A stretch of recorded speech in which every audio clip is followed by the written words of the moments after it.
Welcome to NFL Daily, where we're always happy to see Bill Barnwell on the other side of a computer screen. Although, it makes us wonder why I didn't see Bill Barnwell at all in real life in New Orleans. Bill, what does that say about the state of our friendship and about kind of older male friendships in general? I think it speaks to the impact of AI on those relationships. There's a chance it may not have been me in New Orleans at all. It might have just been a hologram or a facade of myself recording with Nate Tice and Charles McDonald of Yahoo in front of Oh, a wait, screen. so you're doing other people's podcasts too? That makes me feel even worse. I did my own podcast, The Bill Barnwell Show, and I had guests on The Bill Barnwell Show. I did not do anyone else's podcast during my time at Radio Row, which I did not see you at. That's what I'm getting at. Or your colleague, Jordan Rodriguez, who does not factor into the older male relationship conversation here. But certainly, I feel like, Greg, all that would have happened had we met up is you would have just made me feel old. You would have called me some sports writer from the 90s as usual. No, we won't do that. But I consider you a friend, Bill. Now, I guess it's like work friends. But I feel like if you lived in Los Angeles, we would get dinners sometimes. I agree. And yet there we were in New Orleans, and we're just too busy for each other. I take the blame there. I'm thinking about there are a few people like that. Phoebe Schechter from Sky Sports, I consider a friend. I didn't see her all week somehow. I forgot you were also, you were probably just plotting your global domination that is not just the voice of NFL Network podcast, but also for Sky. Was Sky in Super Bowl? Just Talk Sport on this weekend. You know, they won't give me the Super Bowl gig anymore. Back in the day, they would hook us up. But yes, we did the radio. And shout out to Will Gavin, who has a radio call of that Cooper DeJean touchdown that's kind of gone viral among Eagles fans. It was great. I love that. Will Gavin is awesome. He's going to be on the show coming up in the next few weeks. He doesn't know this yet, but I want him on the show. Hopefully we can make it happen. I bet you saw him during Super Bowl weekend. Well, I did. I did. Did you enjoy the game itself? Did you enjoy it more being in the stadium? Because I think the general, perception was it's kind of a boring game for us, those of us watching it at home. No, we're moving off the Super Bowl here. Now we're late in the week. We're talking about most intriguing trade candidates. Sorry. But no, to answer your question, I just wanted to let the listener know what the show is all about in case they didn't see the title, because I'm very excited for this show. This to me is a cornerstone show of this offseason because I think it'll define this offseason. Ooh. But I thought that was extremely entertaining. It was surprising. I picked them to win, but I didn't think it would be like that. It was excellence. Give me a good blowout in person. I thought it was amazing. Now, if the Chiefs had blown the Eagles out by that much in similar fashion, would I have been saying this? No, I probably wouldn't. But I thought it was cool. I thought it was cool to just see a team hitting on all cylinders like that, just in person. It was kind of overwhelming. Certainly the fact that it was mostly Eagles fans in New Orleans and in the stadium, I think played a big role here. I think in front of just hearing the reaction to that A.J. Brown penalty early in the game, I was like, this is going to be all bad calls against the Eagles. This could be a very dangerous Super Bowl. But certainly it felt like an Eagles home game, or at least a quasi-Eagles home game. For sure. In a lot of ways. It just sort of felt like why are you hitting yourself, Super Bowl? Because it felt like the Chiefs just hitting themselves over and over and over again. The Eagles have taken control of the Chiefs by force, and we're just smacking themselves over and over and over again. But certainly, fair. We have seen a lot of that. I think it's fair to say, as someone who just wrote a 7,000 word column about one of these players we're going to talk about today and the potential trade market for one of those players for ESPN.com. I feel like there's a lot to discuss when it comes to potential trade candidates. Look at you just transitioning me into that. And the game was essentially over mid-third quarter. The Devontae Smith touchdown was the last exciting moment. But it was enough for me. There were certainly many Super Bowls I can think of that didn't provide nearly the fireworks and just the juice that the first half of that game had. And so I enjoyed the hell out of it. I'm, like I said, going to enjoy the hell out of this. Here's the format. Very simple. We are breaking down the most intriguing trade candidates of the 2025 offseason. We're going in order. We'll go back and forth. Kind of like a draft, except there can't be any bad picks. Trade. We'll see. Draft. Yeah, it's not really a draft. We're just going back and forth. And I did a show yesterday with Nick Shook where we went through all the potential franchise tag guys. And I'm getting ready for my top 101 free agents. And my takeaways from both of those exercises, like, where are the big names? Where are the good players? And you know where they are, Bill? They're all in this show. There's so many. It's absolutely outrageous. So I will give you the first pick, I guess. Who do you think is the most intriguing trade candidate of the offseason? Okay, so how are we doing this by intrigue or likelihood of being traded? I went intrigue. I went just what would be the most impact? Yes. Okay. That's how I did it.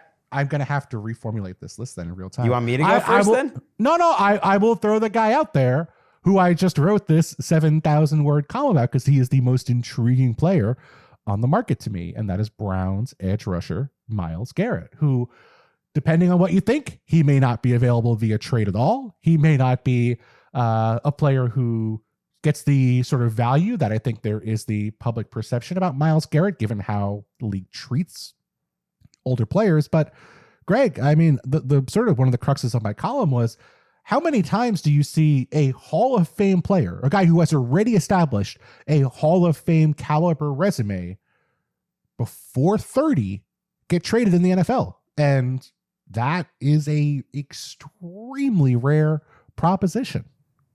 Yeah, I don't know of any off the top of my head. I had 6 okay. in my column. So 6 guys who were at least on the all-pro list 3 times before being dealt. You have Tyreek Hill. Eric Dickerson is the most famous one, or the most prominent one. DeAndre Hopkins came up for me. It's that caliber of player. It's guys who, certainly extremely impressive players, no doubt about their resume. But even those guys, outside of Dickerson, not locks to be Hall of Famers. I think Tyreek Hill, DeAndre Hopkins will eventually make it, but Myles Garrett feels like a lock. He's a 4-time first-team All-Pro before he turns 30. A guy like that has never been traded this early in his career. And so that makes this such a fascinating proposition, because if you're the Browns and you're even considering a Myles Garrett trade, which they say they're not publicly, you kind of have to ask for the moon. And I certainly think there might be a team out there willing to do that, but for a player who is turning 30, who's going to get a massive contract as part of this deal, that resume, even given what he has done so far, the league has gotten very careful about paying players this and trading for players this late in their careers. I mean, remember what Jalen Ramsey got a couple years ago in trade, a 3rd-round pick and Hunter Long for a player who, admittedly, I think Myles Garrett is a better player, but Jalen Ramsey was a little younger, had been playing at a really high level, and there was not a significant market for Jalen Ramsey. That's a great point, and that's going to be a recurring theme with all these guys. How much does the new huge contract that you have to sign hurt the trade value? I have a couple strong thoughts on Garrett. Number one is, I really believe that he will get traded. Really? And I believe they're fine with that. I feel less strong about that, but I'm taking Daniel Jeremiah's take, but I have a feeling he knows things. This guy knows things. This is the ultimate guy who pretends like, oh, I'm just saying my opinion, and he knows a lot of things. I think they'll think it makes sense that if they can get fair compensation for Myles Garrett, which is, starting with a first plus, or it's multiple day 1 and day 2 picks, that actually for them where they are, I don't think it's doing them a favor, but they would have to pay him now anyways. And I don't know if they think it makes sense to give Garrett this contract. And I think it's just a perfect combination of he's playing so well that he will have a market. If Khalil Mack could have a market, his second trade around to the Chargers, Myles Garrett absolutely can. Now, the record of guys over 30 at edge, making All-Pro, staying among elite pass rushers is not incredibly great. And yet I do think Myles Garrett is such a freak and such an outlier, and it's coming off back-to-back years where he won the Defensive Player of the Year and then he was a finalist, that teams will give up picks plus a contract. And if it takes till April when it's draft, so be it. I think the Browns actually will welcome this opportunity in the end, because I think there will be more than enough of a market for him, because all it takes is 2 or 3 teams. And And look, he's your most intriguing candidate. He's actually not mine. So you didn't take, but I think there was a clear top 2 and he was number 2. Is there a line, like a line of demarcation where if the Browns get this kind of return, do you feel good about it? I guess that's the first question I ask. Number 2 is, do you think they should prioritize draft picks over trying to get players who are going to help their roster right now? Yes, ideally you would prioritize draft picks, but if you can get second or third year players that you really believe in, that's great too. I think it just has to be one or the other. You know, if you can get a second or third year player with an established, you know, track record already with some potential, then that fits into, I think, a younger timeline, and that makes sense. And maybe that is what makes the Browns do it. Yeah, I mean, I thought about someone like Rashawn Slater with the Chargers, where the Browns are going to need a left tackle. I think that's a tough trade for the Chargers. See, they would never do that, though, right? The Chargers probably are not. Rashawn Slater, yeah. But they have Joe Alt, who could play left tackle at a high level, and they're probably moving on from Joey Bosa this offseason, which you have Tuli Tuipulotu at one edge spot. I don't think Bud Dupree is your starting edge rusher in an ideal world. Myles Garrett is Myles Garrett. I mean, Rashawn Slater's a good player, but you know, would you trade a guy you're probably about to pay at left tackle for a franchise Hall of Fame caliber edge rusher? I don't think so, but at least that's the sort of conversation I think about players you're having. Like, I don't think Rashawn Slater's on the block. He's not on my list here, but I think if you're the Browns, in lieu of draft capital, if you can get a really talented young player at a position of need, I think you have to have that conversation. Totally agree. I also think Garrett going on every show possible. He literally went on the ESPN show after your countdown show, after leaving New Orleans and going on everyone's show, just like in his closet at his house on Zoom or whatever, and was like, trade me, please. Like, his aggression, I think, does matter. Him being one of the greatest players in franchise history matters. I think they'll now look at it like, hey, you almost... I don't know if he did them a favor, but they're not going to take any grief for trading such a popular player. If anything, they'll get a little credit for like, hey, let's make Myles happy. We got to go. I got like 20 guys on my list, so let's go to 2, though. We'll spend more time with the top guys. There are so many interesting names. This is where and I think it's going to happen. I think there's going to be a lot of trades. Number 2 to me is Matthew Stafford. I don't know. 2? Well, wow. He's a starting quarterback. He was number 1 on my list. I take it back. I mean, he's number 2 in this draft. Well, to me, I think Matthew Stafford impacts your team more even than Myles Garrett. That's just how quarterbacks go. If you put Matthew Stafford on one of these teams, like your Giants, let's say, I think he raises their wins ceiling significantly in a way that even Myles Garrett would not. So to me, he's the most intriguing for that reason, and for the other reason that I really think this is happening.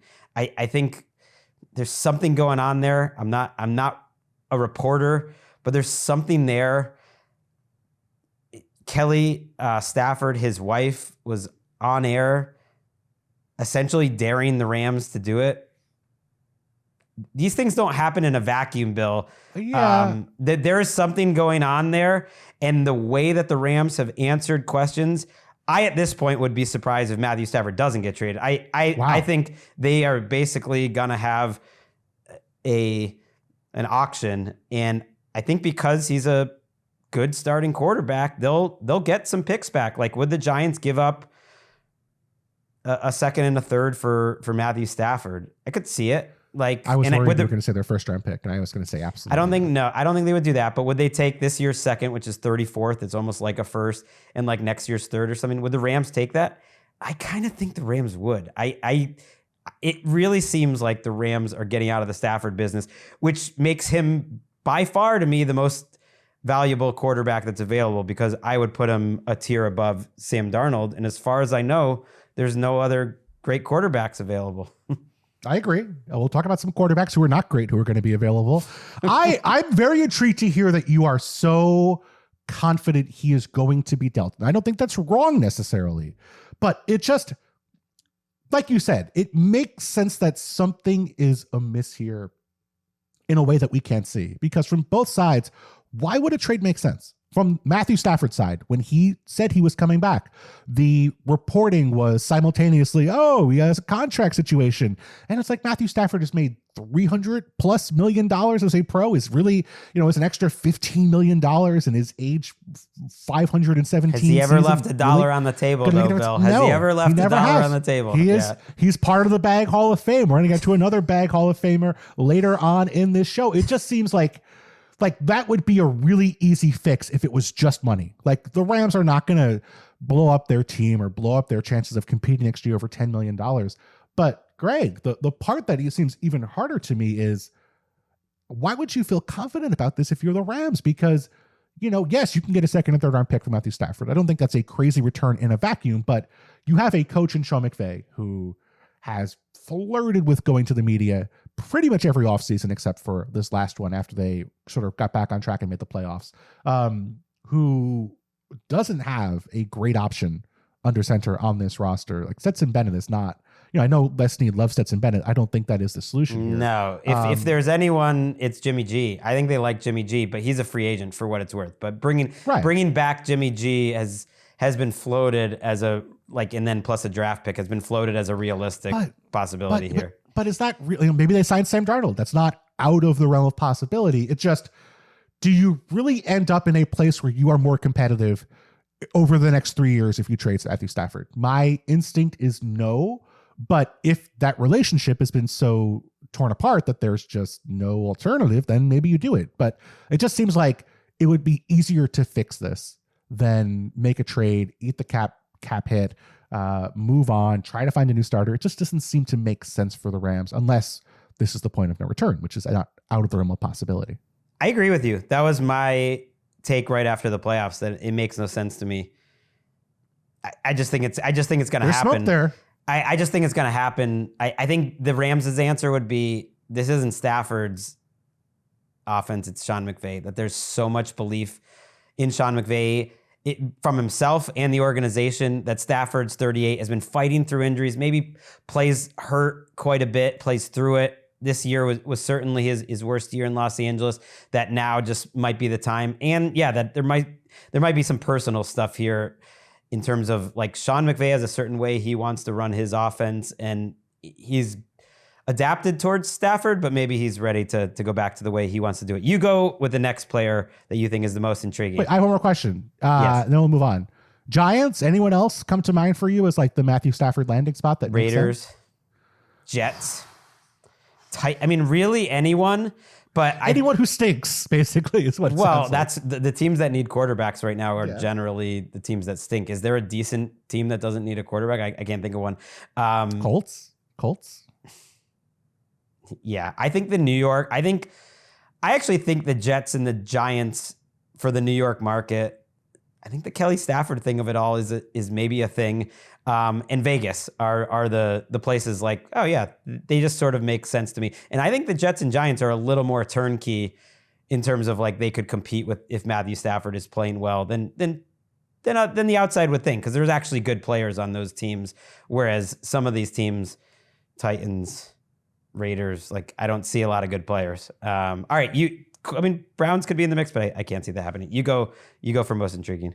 Next. I will throw a non-quarterback into the mix. I will throw a wide receiver from Pittsburgh by the name of George Pickens into the Interesting. A 23-year-old wide receiver with impressive production over the last few years. And this is how much are you willing to consider the red flags trade, right? Because, Mike Tomlin has done a great job of taking wide receivers who are drafted in the middle of the draft and developing them into starters with some questionable behavioral attributes, and then it's pretty much gone south the moment they've left Pittsburgh in most cases. Not all, but most cases. And with George Pickens, he's younger than most of those guys. He's more athletic than most of those guys. He's been very productive when on the field, even in a run-first offense, even with terrible quarterback play.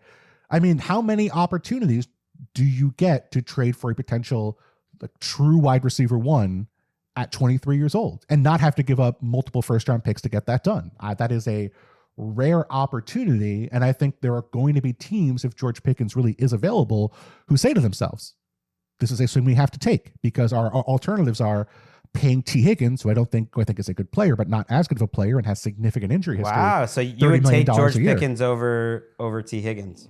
I think if you can get the George Pickens that we believe George Pickens can be, yeah, but there's a real question of, is George Pickens that guy? He still has some rookie eligibility left. He's still not very expensive. And I think with Higgins, you're paying full freight, and for a guy who has been pretty much injured for, a whole season out of the last 2 years. And that's a real concern. And we don't even know if T. Higgins is going to be out there. T. Higgins might be franchised for all we know. And so I think you're going to have franchises who feel like our culture is great. We're great coaching. It's the juice is worth the squeeze for George Pickens. And the Steelers might say to themselves, we can get the next George Pickens in the draft and not have to deal with maybe as many of the headaches as we've dealt with in these last few weeks. They're a rare franchise you can actually see doing this because most would be afraid to. I would be afraid of trading for the guy that Mike Tomlin couldn't get on board. Yeah. Antonio Brown post-Pittsburgh, little rough. Sure. Deontay Johnson post-Pittsburgh, just at the wide receiver position. Your guy Plaxico there's an exception. Total pro and got it done. Mike Wallace was fine. Yeah. There are exceptions. But two recent ones where the only reason they're trading him is because of his focus and anything like that off the field, because he's been excellent. And it's tricky. You mentioned he's on the rookie contract. So if you're trading for him, you're thinking we get him extremely cheap this year. Worst case, we franchise him next year. We have George Pickens 2 years, like $28 million. That's quite reasonable. And then we see where we're at after that. That's fair enough. That was a great pick. I wrote down so many names, Bill, and he wasn't even on my list. And yet he should have been. I'm now going to change around so interesting. Yeah, that's why I'm going to change around my order then, just because I like it when there's thematic elements to the show. And I'm going to go with Tyreek Hill, because to me, he's similar to Pickens in the way that it doesn't really make football sense. But the main reason that he would be traded is it's just time, that the course of the relationship between the Dolphins and Tyreek Hill, much like the one with Pickens and the Steelers, has run out. The difference being, of course, Tyreek Hill makes a lot of money. They just gave him a big new contract, so it's not really saving them money, which absolutely complicates it. But it seems very possible that Tyreek Hill could be out based on the way last season ended. The way last season went throughout, like, he didn't quite seem like the same player. It didn't seem like he was quite on the same page. He pulled himself out of the Week 18 game. That's the type of thing that happens right before you get traded. Yeah, and certainly, pulling yourself out of the game, he claimed afterwards he had a wrist injury that should have been required season-ending surgery over the summer that he played through, which, again, don't doubt that he had an injury. I'm skeptical it would have been requiring surgery if he played through it the entire year. Tyreek Hill is still a good player, and he's 1 year removed from one of the best wide receiver seasons we've ever seen in back-to-back years, with a quarterback in Tua Tagovailoa who we think is good, but isn't exactly Patrick Mahomes. But again, I think the question is the risk you're taking on and the price you're taking on. For George Pickens, if it doesn't work out, that's a bummer. The Chase Claypool, by the way, another guy we didn't mention, did not work out with the Bears, but you're paying draft capital. They got a second for Chase Claypool. They did, right? That turned into Joey Porter Jr. Oh my God! And do you know who the Montez Sweat pick turned into? No. Cooper DeJean. Oh my God! Yeah. Wait, how? Because the Eagles traded up. The Commanders got Mike Sainristil, who's also a very good young cornerback, and the Eagles traded up into that Bears pick and got Cooper DeJean. But with Tyreek Hill, not only are you paying the draft capital, and I think it'd probably be a similar price to what you pay for Pickens, but you're also paying him a significant salary as well. So you're now complicating that. Maybe you're impacting your wide receiver room. Maybe those guys are going to want to get paid more. You have a guy who has been certainly difficult to deal with at times in the past. You're trading for a guy who just, asked his way out of a game in Week 18. I think that has to be, similar to Pickens, the perfect scenario. It has to be a situation where you're confident you're going to be competitive all year. You can get him the ball a lot. He's not going to be complaining. And there's not really many places where that makes sense. So I think he's going to stay in Miami. It's certainly intriguing. Give me two. I got two. Your old boss, Bill Simmons, threw out some one-liner. As I was researching this, I was not aware that he said this, but it had been aggregated that at some Super Bowl party, someone connected to Tyreek Hill told him to keep an eye on the Chargers. Just the fact that people connected Tyreek Hill are telling Bill Simmons to keep an eye on possible teams. I mean, that's a pretty good sign that you might be getting traded. That's interesting. And then back to the Chiefs. I mean, I don't think he'll cost much. I actually think he would be more of a salary dump in that it would be like a 3rd-round pick. I think Pickens would be more valuable because of his salary and because of his age.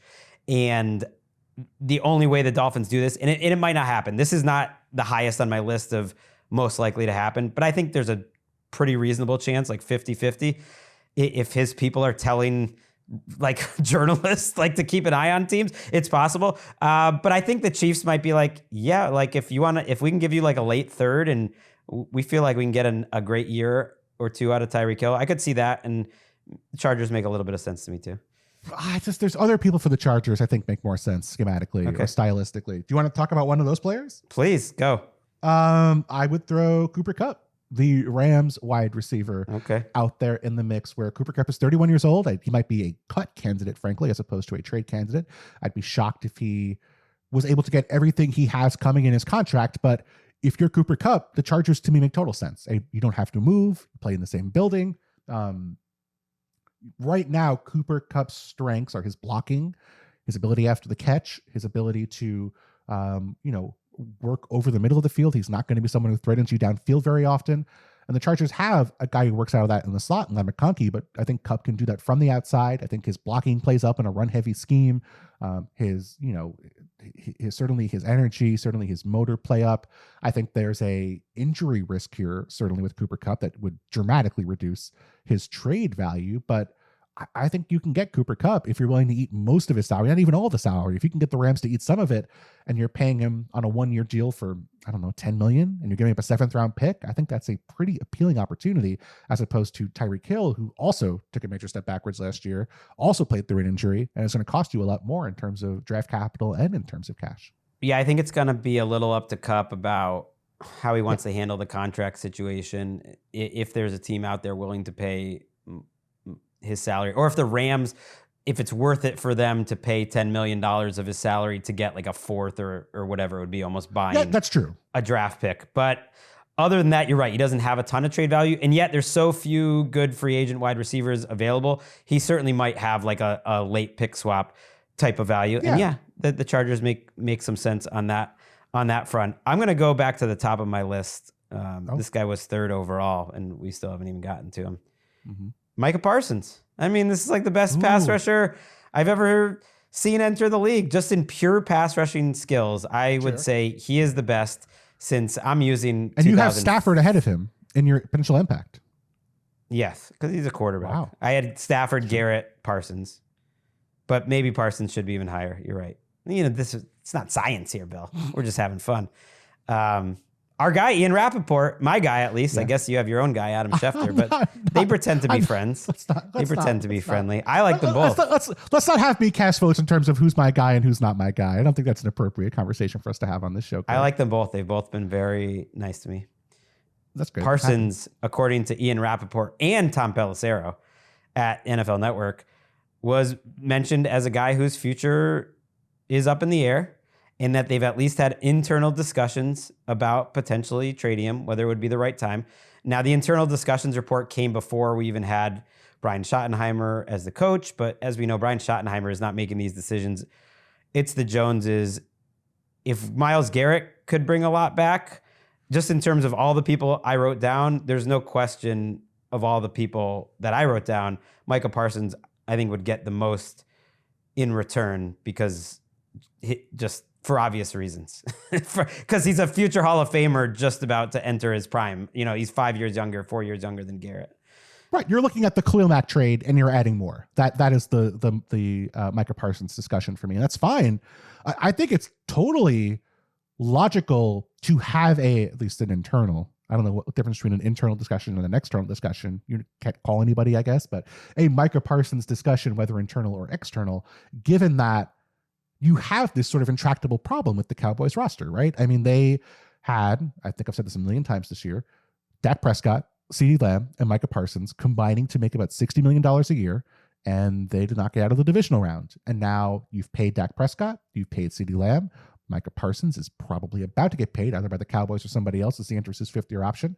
those guys will be making $130 million a year for the three of them. So even given the salary cap increase, how do you make that math work where you're more competitive with those three guys taking up more than twice what they were on your cap previously? That is a difficult situation for anyone to deal with, let alone the Cowboys, who, as well as they draft, have a habit of handing out some very bad contracts to the players they want to keep around. And so you've already committed to Dak. You've already committed to Lamb. Certainly Micah Parsons would make sense as a viable trade candidate if you decide that that roster philosophy does not work.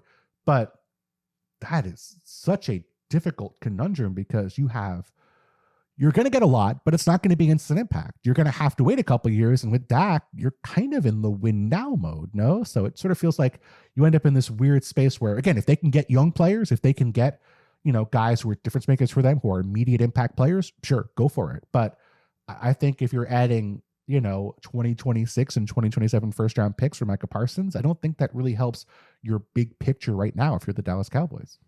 Yeah, it's an interesting point because it's sort of a thought discussion, and we're having it. Is any defensive player who is making $35 million a year or whatever Micah Parsons will cost, and you're right, he's entering his fifth year option, and he's not going to be pleasant with the Cowboys if he doesn't get an extension this offseason, is literally any player worth that money versus, let's just say, 2 firsts and a third and a fourth. I'm just trying to just do some medium. Would you always rather have those picks? Let's say they're medium to good picks. I don't know the answer to that, but I think it's reasonable to say, yeah, I might rather have the picks no matter what. And in that case, if Parsons can get you that, there are some teams out there, there just aren't many good players in free agency.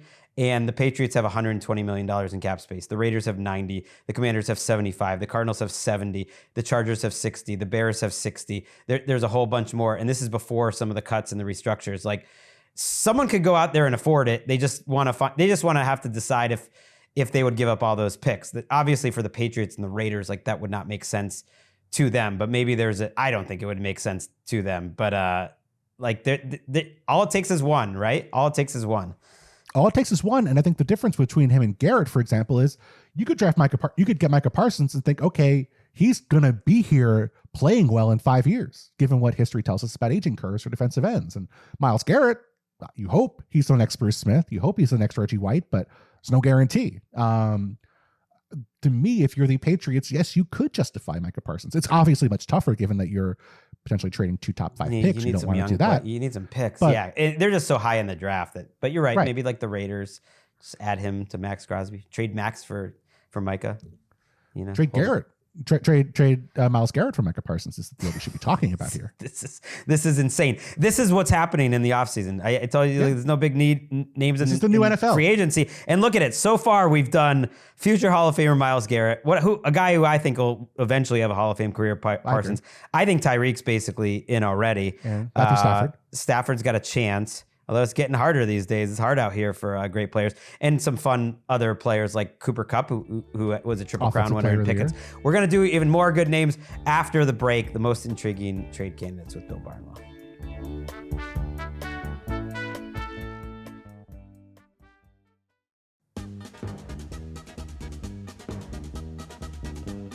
But Bill, if we were that close friends, we would have made time. That's, I think, what bothers me. And that's okay. Everyone can't be your best friend. But if it was that one person you haven't seen him in a long time, you just make it happen. And we're not at that level yet. Maybe we can get there. Do you think it's the spirit of competition to some extent? Do you think it's although people should be listening to the Bill Barnwell show. I don't think it's that. I think we're all friends here, NFL and ESPN and you and I. There's only so many of these little seats at the table, and I was only there for 3 days. To be fair, you were there for a whole week. I got there on Wednesday. I don't know when I was there for. Oh, sorry. You did our friend Mina Kimes's benefit show for LA. Yes, that was earlier in the week. So I got there late Tuesday night. Yeah. I was there Tuesday afternoon till Friday morning. So we only crossed over for 2 days. Okay. Are you going to the combine? No, I'm not going to the combine this year because I think I've mentioned this publicly, but I am expecting a child right around That's the time right. that the combine opens up. Congratulations, Bill Thank Barnwell. you. What a reason not to go to a combine. What a great reason. If it were in Hawaii, maybe I would say, you know what, we'll seek it out for a couple days. No, dude, I love Indy. I'm happy the combine's in Indy every year. I feel like I don't want to miss the birth of my first child. I think that's a good move. In February. I skipped it. I went to the Super Bowl to watch Malcolm Butler make that interception just a couple weeks after my son was born, and then skipped the combine that year as part of paternity leave. I thought that was a good reason not to go to Indianapolis, but I will be there. I'm sad I won't see you there either. Maybe just move to LA, then we can have those dinners. Like, can you do that for me? It's a good group out here. I would love to move to LA. That is a off conversation we can have after the podcast. This I love. Who threw out the last one? I think it was me with Parsons. So you are up next. You're up next. Who will I throw at next? I have so many good names still. Hit a bunch of wide receivers. I will throw out a guy who tormented Micah Parsons in years past. I'll throw out Deebo Samuel, where certainly the Cooper Kupp conversation, I think, factors in here, where you have some veteran wideouts who are certainly available for cap reasons. I don't think Deebo Samuel will be on the Niners one way or another in 2025. I would expect he'll be cut if he's not traded, which... Whoa. Look at their roster. They need to find money for Brock Purdy. They're going to cut Javon Hargrave. Once they signed Juwan Jennings to a small extension, once they drafted Ricky Pearsall in the first round, and once they signed Brandon Ayuk to an enormous extension, writing was on the wall. And I think Deebo Samuel, coming off of a disappointing season, a player who's certainly very physical at 29 now, almost in his 30s, there's only so many guys you can move for the Niners to make the math work for a Brock Purdy extension, even if you structure it in a team-friendly way. And so I would imagine Deebo will not be back, whether it be via cut or via trade. I expect they'll find a trade market for him, but that's such a difficult player because he's not a plug-and-play wide receiver. He's the best yards after catch guy in the league still, but you have to find a role that makes sense. I will push back on that. I am not saying he's bet. I believe if you go to the NFL's next gen stats, which you are familiar with as an NFL employee, you will find that the best expected yards after catch guy year after year is Deebo Samuel. He gets more out of what is expected than anybody else in the league by a significant margin. I think he's like 2-1 over the second place guy over the last 5 years and might still be number one even this past season. Now, he has a litany of injuries in his past. He's almost 30. He is expensive, and he is probably going to want some new money on a deal. And so all of that makes this very complicated because you have to have a team that's really willing to use him in a role that makes the most sense for him. You have to be willing to endure the injuries, and you have to be willing to pay. I think the Chargers would make sense in a unique role, given that they do run the ball so much, and he is a physical player, but I think he's not just a plug-and-play guy in the way that even a Tyreek Hill might be on the field, at least for NFL teams. I agree. I think he's a much more attractive option than Cooper Kupp. I think there's a lot of similarities that they aren't the same physically because of how they've played such a physical brand of football. I agree. Deebo hasn't had a great year since 2021, right before he got this contract, though. I mean, he hasn't broken 1,000 yards. Sure. Just the eye test tells you the juice comes and goes a little bit. I think he plays through things at times, and then he'll look great another day. I thought the canary in the coal mine this year were his rushing attempts. He suddenly was averaging 3 yards per attempt, and he usually is 5, 6. His first year he was like 11. And I know the 49ers offensive line and the 49ers offense in general is not as good, but just the eye test says he's not the same player, and he's similar to Kupp in the same way that he will have to decide how he wants to handle the contract situation. Because on the contract he's currently on, it's actually a huge bonus. I would give more for Deebo Samuel if he said, I'm cool with this. All he's due is like $6 million and then another $1 million and some bonuses. He's due like $7 million this year, and then his contract's voided. If he was willing to have like a prove it year, I'd give up a 3rd round pick for that. But if he needs a new big contract, which is probably what he'll be looking for, I would assume that complicates it. Yeah, he's a good one. I really liked him. I'm going to throw out Maxx Crosby, who I mentioned earlier. He was mentioned alongside Parsons in this up in the air. And the whole thought was Pete Carroll comes in. He was at the press conference. The organization is more stable. Okay, Crosby's more likely to be here. But they don't, Rappaport and Pelissero don't mention it on Super Bowl Sunday from nothing. And they might look at it like even though we're not rebuilding, they want to win with Pete Carroll, that they're interested in just like what it would cost to get Maxx Crosby. And you do wonder, is the fact that he gets sit-down meetings regularly with the owner like a positive or a negative for the new GM and coach? Like, it's weird. He has an incredible amount of power, it seems, for a player. And sometimes that runs its course, and his value is sky high still. So if they were ever going to trade him, now actually would be the time. Oh, I agree. And so Ian throwing that out there makes me think they're probably not looking to, but they're seeing if someone was going to give us 2 firsts for Maxx Crosby, we'd do it. That type of thing. Have you been to the Las Vegas airport anytime recently, Greg? Not since the Super Bowl, but I was there then. Yeah. There is an ad for Maxx Crosby's like cigar bar with him smoking a cigar, and he smokes a lot of cigars for an NFL player. And again, nothing wrong with that.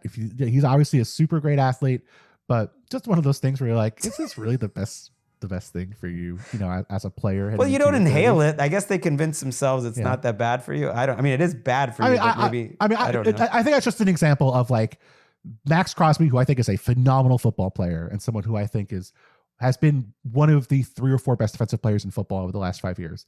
Like, he does whatever he wants. And because he's the only one of the few people there who has had any sign of relationship to winning over the last 3 or 4 years, he's carried terrible defenses to vaguely competent at times. They were 10th in scoring defense in 2023 because of Maxx Crosby. And so as a rational thing, it makes total sense to trade Maxx Crosby. Like you said, he's at his peak. He plays a key position. He's on a very comfortable deal. There would be a huge market for him. The Raiders would get multiple first-round picks. In the logic of he's not going to be a great player for the time at the point we are competitive, which is 3 or 4 years from now. He's not going to be the Maxx Crosby we see right now, and he's 3 or 4 years and another contract down the line when the Raiders might have a shot at being competent, given how much they have to invest in the draft and elsewhere around their roster. Then yes, it would make total sense to trade Maxx Crosby. But that relationship with the ownership, that like the fact that he is the one player where if you go to a Raiders game, he's the one guy you see on jerseys in the stands. He's the one guy in the billboards in Las Vegas. That's the reason I think the Raiders don't trade him, rational or not. Fair. I do wonder, though, if he wants to be traded. And he has said publicly every single time, I do not want to be traded. That doesn't mean that he means privately. But he opened the door a little bit this offseason, a little bit, and then Pete Carroll came in. If both he was open to a trade and I think the new GM and coach would be open to it, then maybe like they could convince Mark Davis. I mean, Ian went as far as to suggest the team that he knows a lot of people in Green Bay. He knows a lot of players there. I was like, really? The fact that like Josh Jacobs and I think it was Keyshawn Nixon are on the team. Is there more than that? Maybe there's a defensive line coach I don't know about. I was like, really? That's the connection? The first thing that comes to mind for me is the Detroit Lions. That would be good. Detroit needs to get in on one of these trades. It won't be Matthew Stafford. It won't be Deebo Samuel, but if they would be a great team for any of these pass rushers. While we're talking pass rushers, I'm just going to throw out. I'm taking a turn. I don't care. Cut me Unless do you have a pass rusher on yours? Sort of. I have a couple, but go for it. I want to hear yours. Because there's another at this level, and it's amazing to me that we might be entering an offseason where Myles Garrett, Micah Parsons, Maxx Crosby, and Trey Hendrickson are all available at the same time. Yeah, but why do you? That's the one I'm most skeptical of because it feels like they're trying to compete and in the most hopeless situation if they do trade Trey Hendrickson. Because A, he asked for it. It was the softest trade request ever last offseason. Sure. And then B, yeah, he's going to be over 30, and they have so many people to pay between Jamar Chase and possibly T. Higgins. And again, his value is quite high after 17.5 sacks, and he really deserves and wants a new contract. Their GM, Duke Tobin, was on the record saying he has earned a raise and a new contract, and we will offer him a raise and a new contract. The problem is whether we can agree on what that raise and new contract will be. And even that one quote said to me, like, okay, maybe he's a little open to if they could get a second for Trey Hendrickson, they might just do it because they don't make a lot of trades, but it seems kind of Bengalsy to me. It just feels like so just self-defeating. Like, okay, you got a second round pick for your best, maybe really only great defensive player, unless I'm forgetting someone on the Bengals roster. And you have a quarterback where you can win right now with Joe Burrow, and you have a wide receiver in Jamar Chase you can win with right now. You've invested a lot in the offense, and you have hope that you can develop players on defense. It has not worked so far. I thought Joe Burrow's comments recently about how looking at the Eagles saying, hey, they pay everybody. Like, well, Joe, you discovered the difference between the Eagles ownership and the Bengals ownership and what they're willing to do to make their players and their organization happy. And it feels like such an easier thing to do to just pay Trey Hendrickson and figure out how to save money elsewhere, even if that means moving on from T. Higgins. Bengals fans will all point out they have been quite high on cash spending the last couple of years. They have not spent well. No, that's the problem. It's been in free. Some of it's been free agency. Some of it's been on, those tackles, Orlando Brown. And I read Paul Dehner's article about this in the Athletic, and I don't think it'd be that crazy to trade. I actually disagree a little bit that as long as they spent the money pretty well on T. Higgins and Chase and a decent return, it's not crazy to trade. And more important, Bill, what side are you on here? Like, Bengals fans or content creators? Like, we need more of these. Let's push these out into the ether. Okay, here's my number. It's It's not just like BS, like coming up with nonsense trades. These actually all seem pretty realistic so far. We have not come up with like one that we're just throwing out for fun. These are all realistic. Oh, I don't know. We will see. I want to throw out, I have a couple of defensive linemen I can throw out here.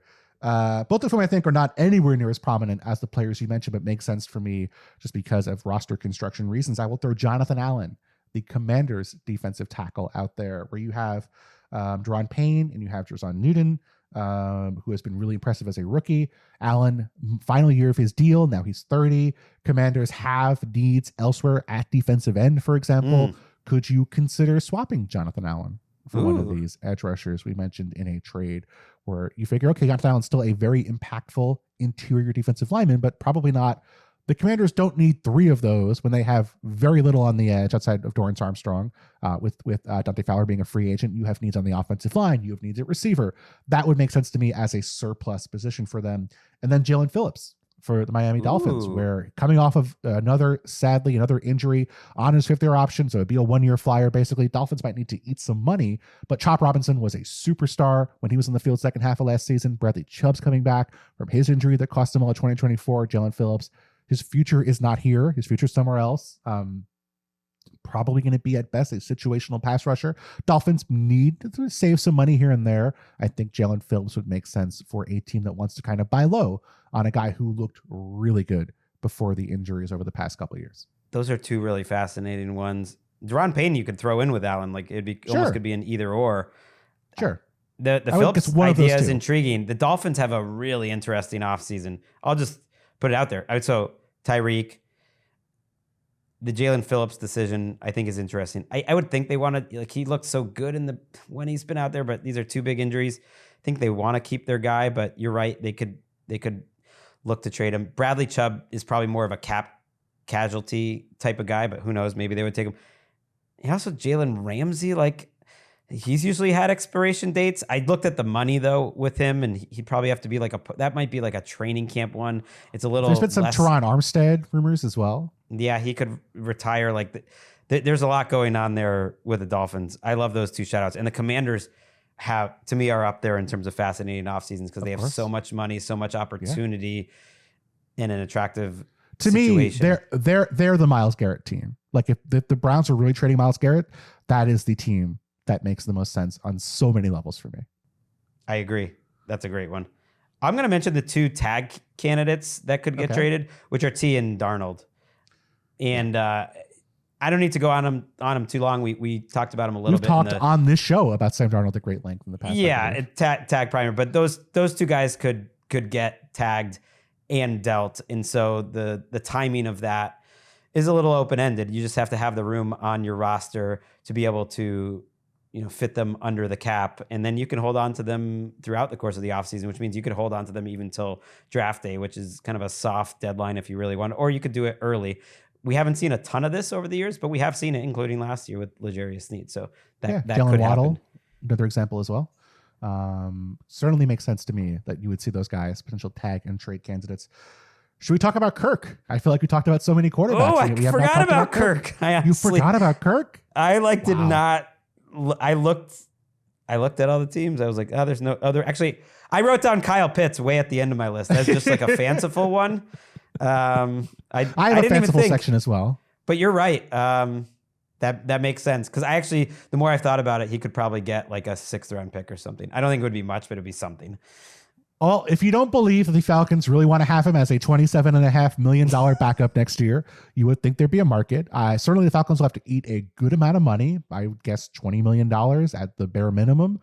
For Kirk, I think the report of his shoulder injury, I think, was designed to get a little bit of that market flowing for him, saying, oh, look, he was fine before he hurt his shoulder and we didn't tell anybody about it and put that on the injury report. I think they're going to eat a little fine for that, but I think if they can get some more in return for Kirk, I think they would like that. I mean, the Browns made total sense to me here. As a team where Kevin Stefanski worked with Kirk Cousins in Minnesota, they are probably in a weird spot when it comes to drafting a quarterback. If they love a guy, they'll probably take one, but with Deshaun Watson probably out for most, if not all, of 2025, this could be let's give Kirk a shot at a much reduced salary and see what we get with him. Certainly going to be much more beloved than Watson was here. And that could be if they don't want to spend a lot of money at quarterback, if they don't want to make a significant bet right now, Kirk makes a lot of sense to me. So he's due $27.5 million in base salary. It's fully guaranteed. Guaranteed. Bag Hall of Famer, Greg. It's Kirk, Stafford, and Darrelle Revis. Yeah. First ballot, Bag Hall of Fame. Shout out to Darrelle Revis and that 2014 Patriots team. That's how I'll always remember him. I wonder with Kirk, though, that's a pretty onerous salary. I know quarterbacks cost more. I mean, the Falcons have to pay a good amount of it to get this deal done. Okay. But even then, I don't think you can be giving up legitimate draft capital in the year 2025 for Kirk Cousins. So it has to be a tiny trade. If there's a trade, it has to be a tiny trade. It's more just we'll take them and you take some money and we'll give you like some day 3 pick swap. Or okay. Yeah. I mean, this is going to be the Browns giving up a 6th round pick for Kirk Cousins and the Falcons eating $20 million. So the Browns paying this team giving up capital for quarterbacks coming off an injury. It's just bad. It's all bad. But I mean, you have to do something. No, you're right. I've gotten on board that alignment seems like it's going to happen. We mentioned the Browns before. I meant to mention Denzel Ward actually came out publicly and said he sees himself as a tandem with Myles Garrett, which is interesting. Like he wants in on this trade. And he also said if Myles Garrett got traded, that would impact my desire and my future. So just a name I'm throwing out there. And the other just researching this. As well. Yeah, he Martin Emerson, Greg Newsome, also plausible trade candidates this year as well, if they keep Denzel Ward. In a position that like isn't normally available, the only other person at cornerback I could even vaguely think of was Jair Alexander, but him and Joey Bosa went into my category of guys who don't have trade value, actually. Even though they're kind of intriguing, they'll just get cut, I think, and be a good shot to take for some other team, but I don't think they have trade value. Do you have any other names you want out there before we finish this show? Oh, I have a couple. I have a few. Okay. Give me rapid fire. Okay. Titus Howard, Texans tackle, who's moved to guard 2 years in a row. Blake Fisher probably staying at right tackle, but there's always a market for tackles in the NFL. I will give you one. Okay, I'll give you one very fanciful one that I think I have to explain the logic to have it make sense. Joe Thuney. Chiefs left guard, left tackle, Joe Thuney, 32 years old, entering the final year of his deal. The Chiefs have Trey Smith coming up in free agency. It's going to be very tough to re-sign him and pay Joe Thuney a ton of money. But what if you trade Joe Thuney? You're probably not giving him a big extension after this year anyway. So trade him a year early, keep Trey Smith, draft a left guard to replace Joe Thuney. Seems to be a lot more logical than let Trey Smith leave, let Joe Thuney leave next year and have to replace 2 guards in the years to come. Well, you could just trade him to the Raiders. We already know their owner thinks so highly of Joe Thuney. He voted him 4th place for Offensive Player of the Year. It's outrageous. Outrageous. That's not the most outrageous thing we saw in this voting, Greg. Well, okay. Just you're right. You're right. What happened? Bobby Wagner got some All-Pro votes or something. That was bad. Yeah, I think he got down ballot Defensive Player of the Year votes, if I'm not mistaken. Oh man, I could be wrong. This was again during the Super Bowl when I'm like half joking about Thuney. By the way, the Raiders would totally trade for Joe Thuney. Sure, because of a lot of teams Tom would. Brady. I was gonna say maybe the Patriots because he played with Vrabel, but no, Thuney hasn't been around that long. That actually makes so much sense. I wish I had thought of it because I've been trying to figure out how they can keep Trey Smith, and that would be one way that they could do it. Are you done with your rapid fires? I'm done. Give me your rapid fires to finish up. Okay, Will Levis, just Yeah, I'm not gonna get much. Minkah Fitzpatrick. There was a lot of strange Minkah. I don't think I was reading between the lines between some of the players and some of the reporters that maybe Minkah wasn't on the same page with everything that was going on, hasn't been as impactful. That's one. And then Devontae Adams, I mentioned on the show before. Yeah. That could happen. I don't think DK Metcalf will happen, but for whatever reason, fans seem to think DK Metcalf would happen. And then here's one that actually is realistic. Jeffrey Simmons, at this point of his career, he liked a tweet, by the way, that was suggesting Vrabel go bring him to New England. And I could see them trading Jeffrey Simmons at this point in his career, whether it was to the Patriots or any other team. It just seems like they're rebuilding and they could get something for Jeffrey Simmons. I love the idea of, okay, we're going to trade Jeffrey Simmons to a team. We're rebuilding. We're not going to win now. Let's trade him to the Patriots. That's the team that is going to be competing with Jeffrey Simmons. You can't argue with the likes. That's reporting. He liked the tweet and then he unliked it. What did we do? What did we do before social media likes, Greg, when we had to report on stuff in 2007? I didn't do any reporting back then. I just did it now. Back then. Okay. I mean, Jeffrey Simmons is an awesome player. I think there should be a lot of teams in the market for Jeffrey Simmons if he were to come available. The reason why is one of the things I did as I was getting ready was I went and searched the articles of who could be on the block during the trade market. And supposedly they were willing to listen to Jeffrey Simmons in the middle of last season. Now, as the Titans do, they've blown up their front office in between. So it's sometimes hard to know what carries over with the Titans since they change literally every 6 months what their plan is. Yes. Between those two, I feel like Fitzpatrick makes sense. There's also been the vaguest inklings of TJ Watt stuff because he's on the final year of his deal. The Steelers, again, there's 5 other Hall of Fame caliber edge rushers on the market. You would think TJ Watt does not make sense, but I mean, Herbig looked really good last year. Alex Highsmith looks great. They have needs elsewhere. I don't think it's likely, but I think certainly you could see the logic if it were not one of the most beloved players in franchise history. I am going to count up how many names we mentioned on the show, and then I'm going to put it in the title of the show, and it's going to be like the 27 most intriguing trade candidates. And what we're going to do, Bill, is we're going to keep track and see how many actually get traded, because I want this show to be the flag planted in the ground that this is going to be the offseason of trades. There's just, the draft is blah. The free agency is blah. You want to improve your team in a more significant, gutsy way because your team's not struggling. There's a lot of cap space out there. You're going to do it through trades. And I think it's going to be a great offseason of trades. And people are you're going to thank me, Bill, because people are going to be coming up to you on the street and saying, remember that 27 trade candidates pod you did on NFL Daily? Wow. What foresight. What's the over-under for how many trades you think will actually happen of those 27 players? Of those, that wasn't the number, by the way. I was just throwing out a number. I don't know what the number was, but if there was 27. 3.5? No, way more. I'm going to go like 12. I'm going to go 12. Oh my God. Okay. I will go under 12. That would be my official betting stance. You're probably right. You're probably right. 7 or 8 might be a better line. 7 or 8 would be great. I would love 7 or 8. I felt so good when I had DeAndre Hopkins going to the Chiefs in October and 2 weeks later it happened. Oh man, I felt that. I walked around on air all day. The in-season one is different. I really do think the situation that is facing the NFL, the circumstances, is really setting up for a big time trade year. So we'll see. That's my prediction. I agree. And you did it all for logic me. And also, this is the year of Howie Roseman I think people are going to emulate Howie Roseman, and nobody is more active on the trade market than Howie Roseman. Well, let's add another name then. Bryce Huff is available. If you Sure want him. he is. He is not going to be on the Eagles, I don't think, next year. I don't know. What a wild turn of events. 20+ million, and he was inactive for the best defensive Super Bowl. The rest of their offseason was so good that Howie Roseman might get Hall of Fame votes for what he did this offseason, and the most expensive player he signed was basically an irrelevant mess all season. That's why it's tough. It's tough to pick up players. It's tough to guess what's going to happen.